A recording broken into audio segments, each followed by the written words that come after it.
Kota Circleville yang ada di Ohio awalnya dikenal sebagai komunitas masyarakat dengan kehidupan yang tenang dan damai.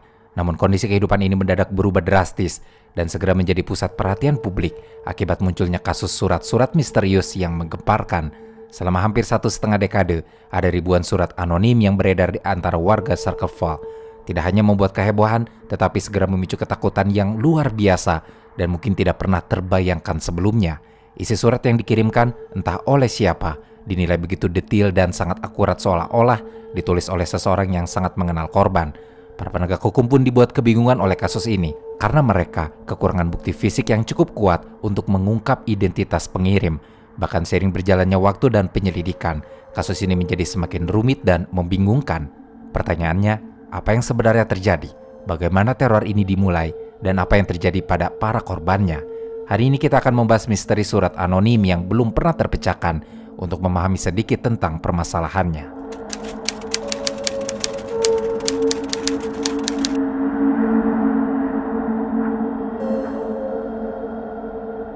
Wilayah Circleville yang berada di Jackson County, Ohio ini adalah wilayah yang indah.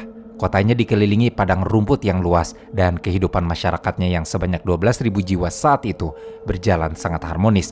Gambaran sebuah kota yang ideal untuk ditinggali, setidaknya sebelum teror surat terjadi. Teror ini dimulai pada bulan Desember di tahun 1976 atau dalam sumber lainnya disebut baru dimulai sejak bulan Maret di tahun 1977. Di mana beberapa warga Circleville mulai menerima surat aneh yang merinci informasi pribadi dan kehidupan mereka.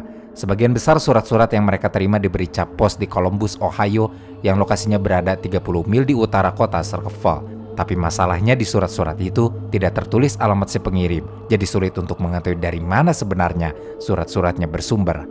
Mengenai surat itu sendiri, diketahui kalau korban pertama yang menerima surat adalah supir bus sekolah bernama Mary Gillespie. Sebagian surat ancaman diterima perempuan yang sudah menikah dan memiliki anak untuk memperingatkannya agar menjauhi Gordon Massey, pengurus atau kepala sekolah di sekolah setempat. Mary dituduh berselingkuh. Jelas saja surat itu membuatnya kaget sekaligus takut karena si pengirimnya juga mengatakan kalau Mary selalu diawasi dan penulis menyarankan kalau dia mengetahui banyak hal tentang Mary. Jadi, jika Mary tidak mau rahasia gelapnya terbongkar, dia meminta Mary mengakhiri perselingkuhannya. Namun Mary yang merasa tidak melakukan perselingkuhan, akhirnya memilih mengabaikan surat tersebut dan merahasiakannya dari suaminya. Sayang sekali teror tidak berhenti ketika diabaikan. Mary justru mendapat surat lainnya selama 8 hari yang kian memburuk. Mary masih tidak memberitahu suaminya, yaitu Ronnie Gillespie, tentang surat-surat tersebut sampai akhirnya Ron menerima surat untuk dirinya sendiri. Surat itu menyatakan bahwa jika Ron tidak menghentikan perselingkuhan istrinya, maka hidupnya akan dalam bahaya. Setelah 2 minggu tidak mendapat tanggapan dari Mary dan Ron, penulis surat tampaknya mengancam akan mempublikasikan tuduhan perselingkuhan itu, menyiarkannya di TV, radio, dan bahkan di papan iklan. Dari beberapa sumber juga disebutkan kalau surat-surat yang diterima Mary segera meningkat menjadi panggilan telepon dan tanda-tanda yang menyinggung di sepanjang rute bus Mary. Teror itu dimulai setelah Ron mendapat surat yang berbunyi, "Gillespie, kamu sudah punya waktu 2 minggu dan tidak melakukan apapun. Akui kebenarannya dan beritahu dewan sekolah. Kalau tidak, saya akan menyiarkannya di CBS, poster, tanda, dan papan reklame sampai kebenaran terungkap." Setelah surat itu diterima, memang banyak tanda-tanda di kota Circleville yang menyinggung tentang Mary dan anak-anak mereka, sehingga Ron harus keluar rumah dan menemukan setiap tanda lalu menyingkirkannya. Mary dan Ron pun sempat memberitahu 3 orang lainnya tentang surat-surat itu. Orang tersebut adalah Karen, saudara perempuan Ron, dan suaminya yang bernama Paul Freshour, serta saudara perempuan Paul. Setelah berunding, mereka melihat ada tanda huruf W yang mereka pikir adalah tanda tangan pada setiap surat. Maka mereka mencurigai William Massey, anak dari Gordon Massey yang dituduhkan berselingkuh dengan Mary. Kecurigaan itulah yang membuat Paul menuliskan surat-surat untuk William, dan hasilnya teror itu berhenti selama beberapa minggu sebelum akhirnya muncul kembali. Mary sendiri berfirasat kalau pengirimnya bukan William, tetapi oknum sesama pengemudi bus sekolah yang bernama David Longberry, yang cintanya pernah ditolak oleh Mary sehingga membuat David kesal. Surat akhirnya dikirim kepada pria itu dan surat-surat teror kepada Mary sempat berhenti selama beberapa minggu. Namun, keluarga Mary justru segera dikagetkan dengan munculnya papan reklame besar di sekeliling kota yang bertuliskan kalau Gordon Massey telah berhubungan badan dengan anaknya Mary yang baru berusia 12 tahun. Ron sampai harus bangun pagi-pagi sekali untuk menghapus dan menyingkirkan semua tulisan teror itu sebelum putrinya berangkat ke sekolah. Ron dan Mary akhirnya mulai melapor ke polisi yang membantu mereka menyadap telepon, mengawasi rumah-rumah, dan mencoba bekerja sama dengan USPS untuk mencari tahu dari mana surat-surat berisi teror itu berasal. Hasilnya belum terlihat sampai akhirnya puncak teror yang mengerikan terjadi pada suatu malam di bulan Agustus 1977. Ketika ada telepon masuk yang dijawab oleh Ron. Saat itu Mary sedang tidak ada di rumah karena pergi berlibur ke Florida bersama saudara iparnya. Maka malam itu tidak ada yang menahan Ron di tengah kemarahannya untuk mengejar si pelaku teror. Dia ketahui keluar dari rumahnya dengan membawa pisau revolver kaliber 22 dan pergi menggunakan truk setelah berpamitan dengan putrinya sambil mengatakan akan mengejar penulis surat serve file itu. Sayangnya tidak lama setelah Ron berangkat, truk yang dikendarinya mendadak oleng dan menabrak pohon. Ron meninggal di tempat kejadian akibat kecelakaan tunggal. Polisi yang memeriksa TKP menemukan pistol revolver kaliber 22 di dekat jasad Ron yang ternyata sudah ditembakkan 1 kali. Selain itu, saat jasadnya diperiksa, kadar alkohol dalam darah Ron hampir mencapai 2 kali lipat dari batas legal. Yang mengejutkan orang-orang, terutama yang mengenal Ron karena mereka tahu bahwa Ron bukan pemabuk atau peminum berat. Keluarganya yang bertemu dengan Ron hari itu pun bersaksi kalau Ron tidak minum alkohol di hari dia meninggal. Maka kemudian Paul Freshour, saudara ipar Ron, meyakini kalau kematian Ron adalah pembunuhan. Dia juga mempertanyakan mengapa Ron menembakkan pistolnya sebelum dia meninggal, mengindikasikan ada orang lain yang mungkin berada di sekitarnya saat itu. Setelah insiden yang menyebabkan kematian Ron, situasi di Circleville semakin memburuk. Beberapa warga lain di Circleville mulai menerima surat yang menuduh bahwa Sheriff Dwight Radcliffe terlibat dalam upaya yang menutup-nutupi kematian Ralph Gillespie.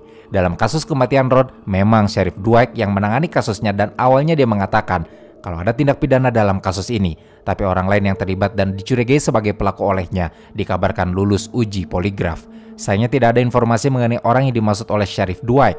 Hanya saja setelah itu, pernyataan Sheriff Dwight berganti dengan mengindikasikan kalau penyebab kematian Ron adalah mengemudi dalam keadaan mabuk. Pola kasusnya semakin rumit dari sini, apalagi setelah diketahui kalau Mary berselingkuh dengan Gordon Massey. Meskipun Mary mengklaim bahwa hubungan mereka dimulai setelah surat-surat teror itu muncul.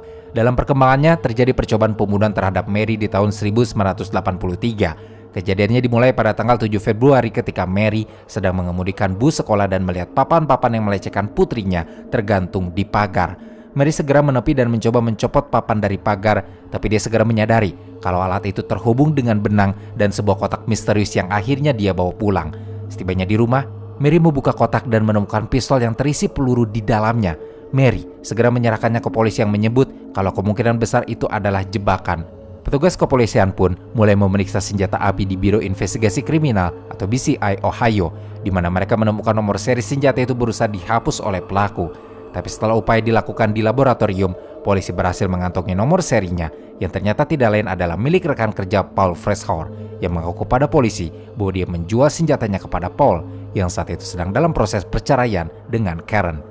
Polisi akhirnya menginterogasi dan mewawancarai Karen terlebih dulu. Dari keterangannya, polisi mengetahui bahwa Paul yang menjadi dalang di balik surat-surat teror yang terkirim ke Mary. Karen sempat menemukan sepucuk surat yang robek di dalam lemari dan beberapa surat lain yang tersembunyi di dalam rumah. Dari pernyataan ini, Paul akhirnya dibawa oleh penyidik. Dari laporan yang ada, diketahui Paul bersikap kooperatif saat dibawa dan memang mengakui kalau itu adalah senjatanya. Tapi Paul juga berkata kalau senjatanya itu telah dicuri. Merasa dirinya tidak melakukan kesalahan, Paul tidak meminta pengacara. Polisi juga diizinkan untuk menggeledah rumah dan mobilnya. Serta untuk semakin meyakinkan polisi, Paul memberikan contoh tulisan tangannya yang diharapkan bisa membantah tuduhan bahwa dia yang menulis surat-surat teror. Sayangnya ketika Paul menjalani tes poligraf, dia gagal dan dinyatakan sebagai pembohong, yang menyebabkannya tetap dicurigai dan ditangkap karena alasan percobaan pembunuhan terhadap Mary. Pada tanggal 25 Februari di tahun 1983, Sheriff Radcliffe mengajukan kasus Paul ke pengadilan dan Paul didakwa atas percobaan pembunuhan. Tetapi tidak ada tuntutan yang diajukan atas kasus teror surat yang berlangsung selama ini.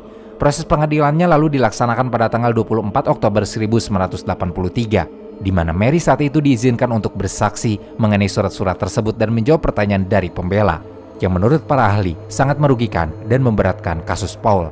Hakim juga kemudian mengizinkan 39 surat dibawa ke persidangan, di mana beberapa ahli tulisan tangan yang didatangkan ke persidangan menganalisis dan menyetujui kalau tulisan dalam surat-surat teror memiliki kemiripan dengan tulisan Paul. Namun, yang membuat kasus ini membingungkan dan rumit adalah sidik jari Paul sendiri tidak pernah ditemukan pada perangkap atau kotak berisi senjata. Kecurigaannya justru menguat karena di hari yang sama saat kotak itu ditemukan oleh Mary, entah kebetulan atau tidak, Paul sedang tidak bekerja dan kotak yang menjadi tempat senjata ditemukan oleh Mary pun mirip dengan yang terlihat di tempat kerja Paul selama ini. Paul sendiri mengajukan pembelaan dan punya alasan yang dapat dibuktikan bahwa selama hari penemuan kotak, dia tidak berada di wilayah sekitar jebakan itu ditemukan. Banyak saksi yang mengatakan kalau mereka melihat Paul sedang berada di rumahnya dan mengajukan cuti karena memang ada yang harus dikerjakan di rumah. Meskipun kasus ini sebenarnya tampak kurang bukti, tapi setelah juri memvonis Paul bersalah, akhirnya Paul dijatuhi hukuman selama 7 hingga 24 tahun penjara. Awalnya masyarakat Circle senang dengan kabar kalau Paul kini berada di balik jeruji besi, karena mereka pikir surat-surat teror akan berhenti. Sayang sekali, harapan mereka tidak terwujud. Justru ratusan surat memenuhi Circle setiap harinya setelah vonis Paul dijatuhkan. Sipir penjara sendiri menyatakan kalau Paul mustahil sekali mengirimi surat-surat tersebut karena tahanan tidak diberikan akses untuk bisa menulis, apalagi mengirim surat. Bahkan sipir penjara mengungkap bahwa Paul sendiri menerima surat kaleng itu saat berada di balik jeruji besi. Bertahun-tahun, akhirnya warga Circle harus pasrah menerima ratusan, bahkan ribuan surat yang mengusik ketenangan mereka. Sampai kemudian di tahun 1994, ketika Paul dibebaskan dari penjara dengan pembebasan bersyarat, surat-surat itu secara misterius berhenti. Paul sendiri tetap menyatakan pada publik bahwa dia sama sekali tidak bersalah atas penulisan surat atau percobaan pembunuhan. Lalu Paul juga memberitahu bahwa surat kaleng yang diterimanya pun menyatakan kalau si penulis mengakui telah menjebak Paul untuk menanggung kesalahannya.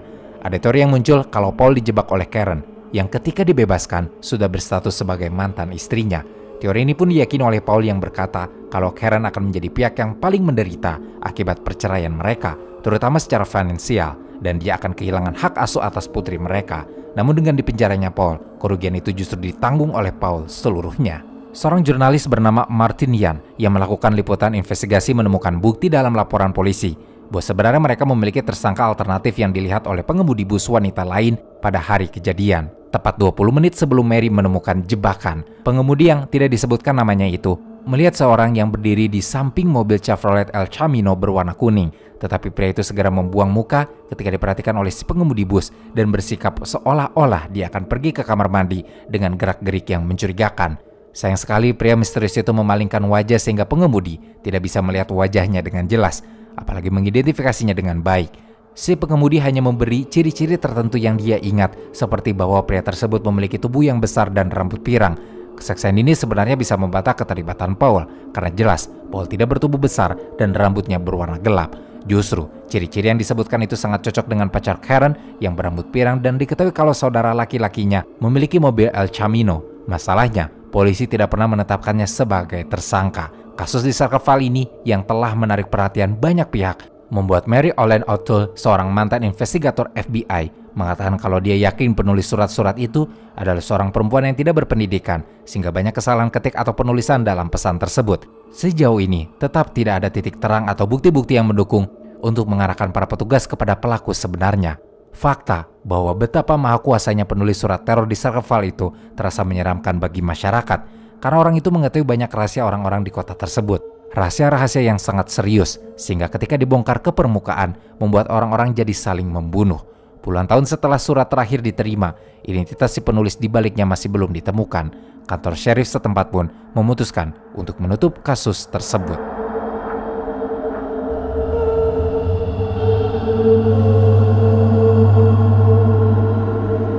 Dari informasi terkini yang diungkap oleh jurnalis Martin Yan dan orang-orang yang masih berusaha menyelidiki kasusnya, mereka meyakini bahwa setidaknya ada 3 penulis surat yang terlibat dalam kasus ini. Salah satunya diyakini sebagai putra Gordon Massey, yaitu William. Yang kedua adalah orang yang tergila-gila pada Mary. Terakhir adalah Karen, mantan istri Paul yang bekerja sama dengan pacarnya. Selain itu, banyak para ahli mengungkap bahwa alasan mengapa kasus teror sulit diselesaikan adalah karena kasus ini berada di lingkaran skandal besar yang terjadi di Circle. Fakta bahwa Roger Klein, jaksa penuntut Paul, berselingkuh dengan wanita yang menjadi salah satu korban dari teror menciptakan konflik kepentingan yang sangat serius. Hal ini menimbulkan pertanyaan tentang netralitas dan objektivitas Roger dalam menjalankan tugasnya sebagai jaksa penuntut. Kemungkinan besar Roger memiliki motivasi pribadi yang kuat untuk menutup-nutupi kebenaran dari kasus ini, terutama jika ada indikasi bahwa dia terlibat dalam kematian wanita simpanannya atau berusaha menyembunyikan hubungan gelapnya.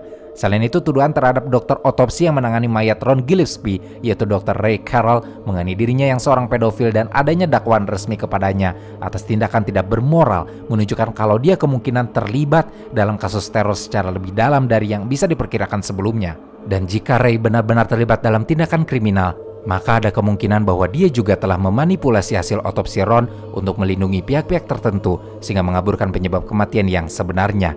Jadi, jika saja tindakan kriminal yang dilakukan Ray dilakukan penyelidikan dan diungkap, maka sebenarnya dapat membuka pintu bagi penyelidikan ulang terhadap kematian Ron dengan mempertimbangkan kemungkinan adanya unsur pembunuhan atau tindak pidana lainnya.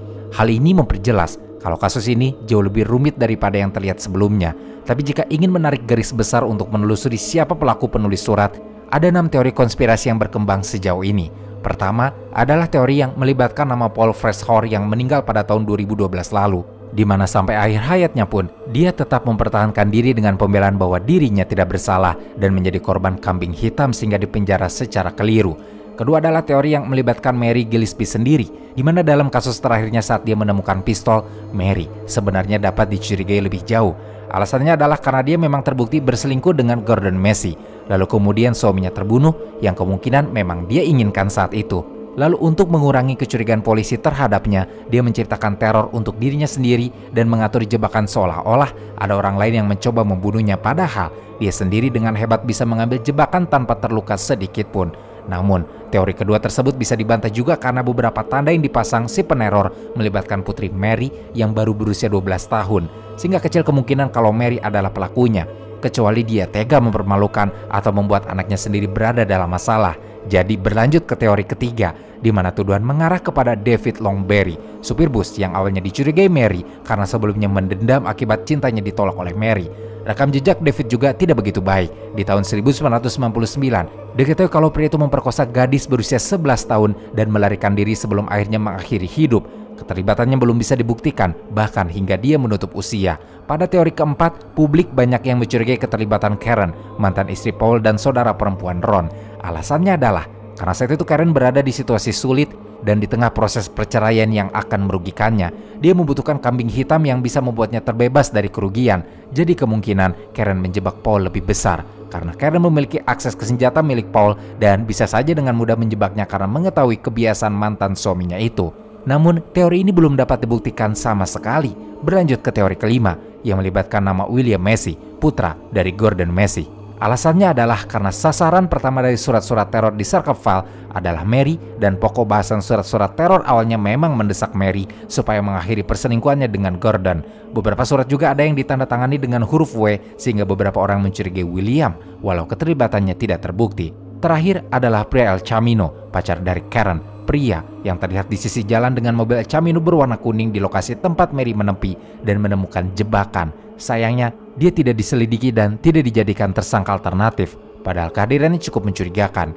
Dari semua teori tadi, ada kemungkinan kalau ada lebih dari satu tersangka dalam kasus ini, atau kemungkinan teror surat pada masa-masa awal segera memicu penduduk Circle File lainnya untuk menulis surat teror yang sama untuk meneror satu sama lain. Mungkin begitu surat-surat akhirnya mulai ditulis dan menyebar sebagai teror karena mulai banyak orang yang menggunakan kesempatan tersebut untuk menyampaikan keluhan mereka secara anonim. Akhirnya teror segera berhenti dan tidak seorang pun yang mendapat kabar dari penulis surat teror Circle File itu sejak tahun 1993 atau 1994 ketika segmen Unsolved Mystery ditayangkan.